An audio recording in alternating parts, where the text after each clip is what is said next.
నెల్లూరు జిల్లాలో పరిశ్రమల కేంద్రంగా అవుతా ఉంది. రాబోయే రోజుల్లో కావలి కనక పట్టణంగా పాత పేరు సార్థకం అవుతుంది. ఇక్కడే మీరు చూస్తే రామాయంపట్నం పూర్తవుతుంది. దగదర్తి ఎయిర్పోర్టు మీ ఊరు పక్కనే వస్తుంది. నెల్లూరు జిల్లాలో 50 రోజుల్లో 10,000 కోట్లు విలువైన ప్రాజెక్టులు గ్రౌండ్ అయినాయి.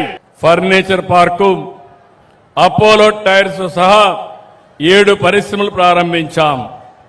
క్రిస్ సిటీ వచ్చింది, అల్యూమినియం క్లస్టర్ వచ్చింది, గోల్డ్ ప్లస్ గ్లాస్ ఇండస్ట్రీస్ అన్ని వచ్చాయి. ఇక్కడికి వచ్చినప్పుడు ఇప్పుడే ఎమ్మెల్యే గారు ఒక విషయం అడిగారు. 25 మత్స్యకారుల గ్రామాలను కనెక్ట్ చేస్తూ మెటల్ రోడ్డు కోరారు. 6,27,00,000 శాంక్షన్ చేస్తున్నాం.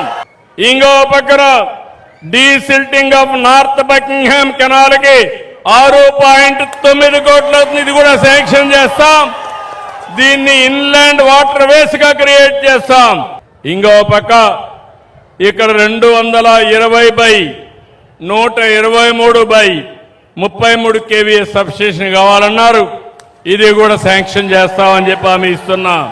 ఇక్కడ చూసినప్పుడు R&B రోడ్ని Ramayapatnam Juvvaladinne fishing harbour కి కనెక్టివిటీ కావాలన్నారు. నేషనల్ హైవే కావాలన్నారు. ఇది కూడా రాసి శాంక్షన్ చేపిస్తాం. ఇది కాకుండా నేను ఒక విషయం గుర్తుపెట్టుకోవాలి, మీరందరూ అభివృద్ధి చేద్దాం.